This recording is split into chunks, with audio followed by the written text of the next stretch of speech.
केंद्रीय मंत्री गिरिराज सिंह को भारतीय जनता पार्टी ने तीसरी बार लोकसभा का उम्मीदवार बनाया है। बेगूसराय से एक बार फिर से गिरिराज सिंह चुनाव लड़ेंगे। हमारे साथ मौजूद हैं गिरिराज सिंह। गिरिराज जी, आपको तीसरी बार लोकसभा चुनाव लड़ने का मौका मिल रहा है भारतीय जनता पार्टी से, तो इस बार क्या क्या मुद्दे लेकर जाएंगे आप चुनाव में? क्योंकि तीसरी बार लड़ना आसान नहीं होता है। आजकल के युग में एंटी इनकम्बेंसी भी बहुत रहता है।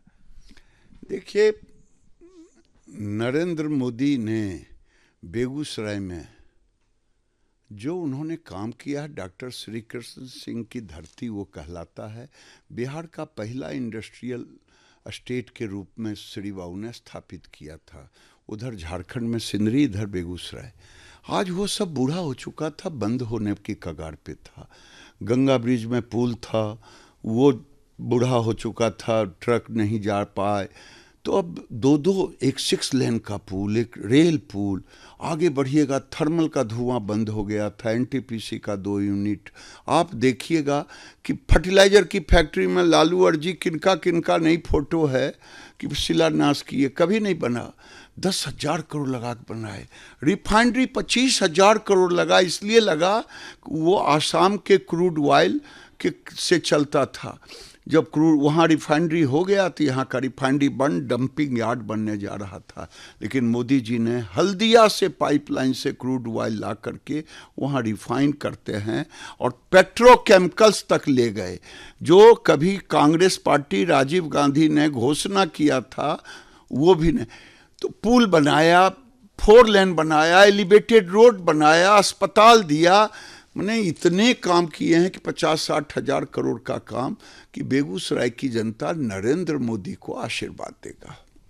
और जहां तक आप लोग एनडीए में फिर से नीतीश कुमार की वापसी हुई है, आपको एक तरीके से मजबूती मिली, दोनों दल पुराने साथी आए हैं, तो क्या लगता है कि 40 में कितने सीटें आएंगी? पिछले बार तो 39 आई थी आप लोगों को, तो क्या इंडिया लालू जी और इंडिया अलायंस को आप मात देने में सक्षम हो पाएंगे फिर से? क्योंकि अधिकतर कैंडिडेट आपके रिपीट हुए।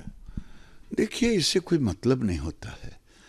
देश की जनता नरेंद्र मोदी को और बिहार की जनता भी नरेंद्र मोदी को चाहती है। और नीतीश कुमार और नरेंद्र मोदी की जोड़ी जब है तो बिहार में फिर हम एक सीट नहीं जीत पाए थे। नीतीश कुमार उसको भी जीतने के हम लोग भरसक प्रयास करेंगे कि 40 का 40 सीट पर बीजेपी और जदयू और एनडीए का कब्जा हो। क्योंकि आप देखिए उनके पास क्या है, कुछ नहीं है। परिवारवाद है, इसके सिवा कुछ नहीं है। चाहे कांग्रेस हो चाहे लालू जी हो, हमारे पास प्रधानमंत्री नरेंद्र मोदी जो जीवन में फकीर की तरह जिंदगी जिया है। और भारत को 10 साल पहले भारत क्या था इंटरनेशनल स्थिति में, और आज क्या भारत है। आज भारत चंद्रयान पर भी जा रहा है और आज भारत के सनातन को भी ऊंचाई पर ले जाने का काम किया। केवल वही नहीं, पूरे विश्व में योग को योग गुरु बना करके विश्व का लीडर बने। गिरिराज जी, आप परिवारवाद का आरोप क्यों लगा रहे हैं? क्या है परिवारवाद का मतलब? क्या है? हम परिवारवाद का आरोप नहीं लगा रहे हैं। आज नेहरू खानदान में कोई नेहरू खानदान से अलग कोई हट पाया? कांग्रेस आज राहुल गांधी को बार बार लॉन्चिंग पैड पर ले जाते हैं, लॉन्च ही नहीं कर रहा है, वहीं डिफ्यूज कर जाता, फुस फुस हो जाता है। लालू जी हैं, लालू जी परिवारवाद का इससे बड़ा क्या होगा। वो मुख्यमंत्री से हटे तो राबड़ी जी उनकी पत्नी, उनको बनाया। अभी बेटा को उप मुख्यमंत्री बनाया। अभी टिकट दोनों बेटियों को भी दे रहे हैं। क्या उनके कुनबा में कोई इनके परिवार छोड़ करके यादव या पिछड़ा या अति पिछड़ा कोई नहीं है लायक? तो ये परिवारवाद यही है। और नरेंद्र मोदी है, न झोला लेके आया है, फकीर है, न उसके अकाउंट में जो पैसा मिलता है गरीब बेटी और बेटियों में देता है, न अपने नाम से कोई घर है, न गाड़ी है। वो देश के लिए जिया है, देश के लिए मरेगा। गरीब का बेटा है, पिछड़ों का बेटा है, अति पिछड़े बेटा माँ बर्तन मांझ करके बड़ा की, पिताजी चाय बेच के बड़ा किया।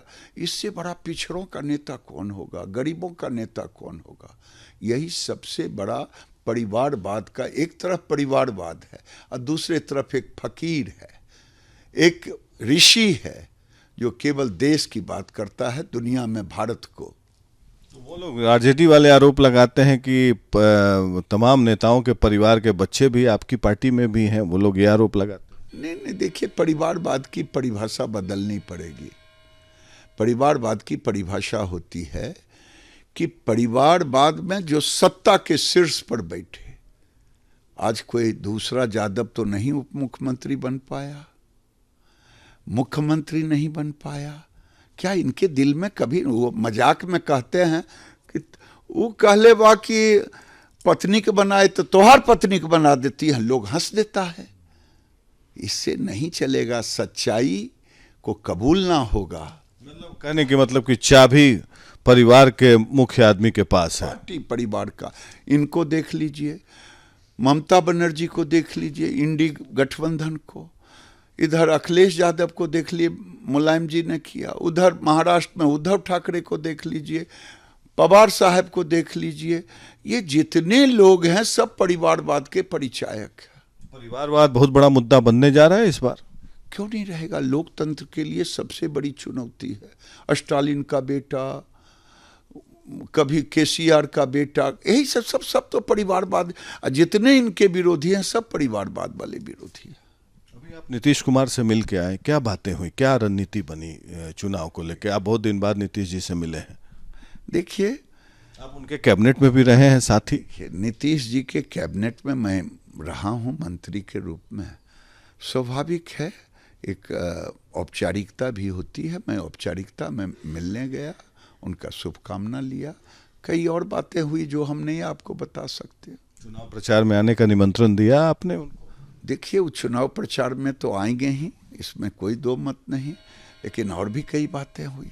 मैंने निमंत्रण भी दिया, आएंगे भी, उसमें कहीं दो मत नहीं, आएंगे भी। और राम मंदिर कितना बड़ा मुद्दा बनने जा रहा है गिरिराज जी इस बार? देखिए, राम मंदिर भारत के सनातनियों के जन जन में घुसा है कि जो 500 साल से राम टेंट में रह रहे थे, उस राम को हमारे प्रधानमंत्री ने मंदिर में प्राण प्रतिष्ठा करके जो वादा किया था वो पूरा किया। देश में जो भी वादा पूरा किया वो गारंटी है कि उसे पूरा करेंगे, चाहे 370 धारा हटाने का हो, चाहे ये 3 तलाक का मामला हो, चाहे सीएए का मामला हो, जितने भी हैं, चाहे गरीबों को घर देने की मामला हो, गारंटी है। देश का कौन नेता हुआ साहब जो गरीबों को शौचालय दे करके मुक्ति दिलाया, हमारी बहन और बेटियों को रोड के किनारे शौच जाने से, पानी पहुंचा के दिया, घर दिया, बिजली दिया, गैस सिलेंडर दिया, 5 लाख का इलाज का सिक्योरिटी दिया और 5 किलो राशन भी दिया। राशन, हेल्थ और भोजन, दोनों चीज की गारंटी नरेंद्र मोदी ने दी। इस बार तो 370 हो गया, राम मंदिर हो गया, अगली बार क्या महत्वपूर्ण मुद्दे आएंगे? जैसे one nation one law, uniform civil code. ना करेंगे, प्रधानमंत्री ने सारे चीज़ों को साफ कर दिया है कि अगली बार मेरी कौन से मुद्दे होंगे। इसलिए देश की जनता नरेंद्र मोदी जी पर भरोसा है कि अभी तो हम 10वीं से 5वीं इकोनॉमी पर आए हैं, अगली बार 3री इकोनॉमी पर ले जाएंगे। बड़े फैसले लिए जाएंगे अगली बार। फैसले लिए जाएंगे, लेते ही हैं बड़े फैसले। इसलिए भारत के राजनीति में एक ऐसा व्यक्ति आया है जो 24 घंटा में ऋषि है। मैं आने वाले दिनों में मैं कहता हूं कि नरेंद्र मोदी देश में पूजे जाएंगे। 25-50 साल के बाद लोग पूजेंगे, अंबेडकर की तरह पूजेंगे लोग।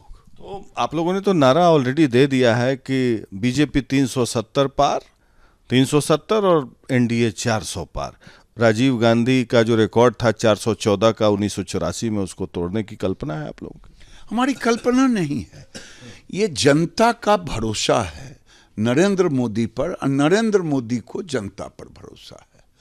ये जो लोग आज उन्हें गालियां तक दे रहे हैं, कोई कह रहा है खोपड़ी उड़ा देंगे, यहीं आरजेडी के नेताओं ने कहा, कोई गालियां दे रहा है, लेकिन खोपड़ी किसका किसका उड़ाओगे, गरीबों की खोपड़ी उड़ाओगे तो तुम खुद भस्म हो जाओगे। सनातन पर भी काफी विवादास्पद बातें की गई 2-3 महीने पहले से, तो क्या ये भी चुनावी मुद्दा रहेगा? देखिए, नरेंद्र मोदी ने राष्ट्रवाद को और विकासवाद को दोनों को साथ लेके चल रहे हैं। बिना राष्ट्र का विकास अधूरा, बिना विकास का राष्ट्र अधूरा। और विकासवाद में ही सारा सनातन भी है, रामराज भी है, सब कुछ उसी में है। हमको सब पर भरोसा है। अगर हम मोदी जी ने योजना लाई तो हिंदू मुसलमान सब के लिए लाई, लेकिन राहुल गांधी, लालू यादव जी, इन लोगों को भरोसा एक वोट बैंक के लिए किसी खास वर्ग पर है। आपने कहा कि राहुल गांधी को बार बार लॉन्चिंग पैड पर लाती है कांग्रेस पार्टी, लेकिन लॉन्च नहीं हो पाते, टेक ऑफ नहीं कर पाता है। आपको क्या लगता है क्यों उनका टेक ऑफ नहीं हो पाता है? जैसे हम लोग गांव में आज से 40-50 साल पहले नाटक देखते थे, तो पीछे से प्रॉम्प्टर बोलता था और वही हीरो बोलता था। तो ये प्रॉम्प्टर के सहारे नहीं, उनको जो लिख के देता है, इनको समझ नहीं है कि मैं क्षमा के साथ बड़े घर के हैं, तो वो तो पैदाइशी सूझबूझ वाले होते हैं, लेकिन समझ में नहीं आता। मुझे 2004 में 5 में जब ये सरकार बनी तो इन्होंने सारे पब्लिक सेक्टर के कई सीईओ को बुलाए, कहा 45 मिनट तक हम लोग बैठे, हमें समझ में नहीं आया कि वो क्या कहना चाहते हैं। तो यही हैं राहुल गांधी। राहुल गांधी जाते हैं गरीबी देखने के लिए, सीखते हैं जीने के लिए। हमारी बहन गरीब बहनों के यहाँ कलावती के घर में ड्राइवर के साथ, नरेंद्र मोदी तो बेचारा गरीब के घर में पैदा लिया है। लालू जी कहते थे कि मैं गरीब हूँ, लेकिन अब वो गरीबी भूल चुके हैं, अब वो गरीबों की ध्यान नहीं देते। नरेंद्र मोदी गरीबी में जिया है, गरीबी में पला है, गरीबी के लिए, गरीबों के लिए जीता है। अगर तब मैं जानता कि देश में मुलायम सिंह, लालू यादव, ये लोग अगर अपने अपने राज्यों में पानी, बिजली, शौचालय, मकान, सिलेंडर, अनाज, ऐसे चीज पहुंचा दिए होते इलाज कराने के, तब समझा जाता है ये लोग गरीब के प्रतिनिधि है। लालू यादव तो कह रहे हैं, तेजस्वी यादव, कि हम एनडीए को धूल चटा देंगे।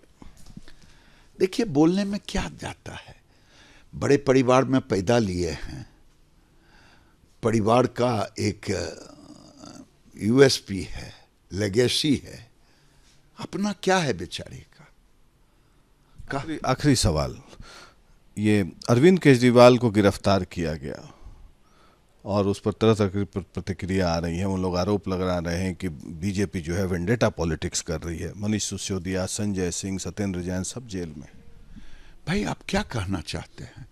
क्या बड़े लोगों के ऊपर कानूनी कार्रवाई नहीं हो? भ्रष्टाचार अगर हो तो? केजरीवाल जी तो दवा और दारू दोनों खा गए। लालू जी तो बेचारे, उन पर आरोप लगा चारा का खाने का, ये तो दवा दारू दोनों खा गए। भाई, किसका खा गए? राज्य का। दवा किसका खाया? गलत दवा दे करके, आपने सुना ही होगा। ये दवा दारू दोनों निकल गए।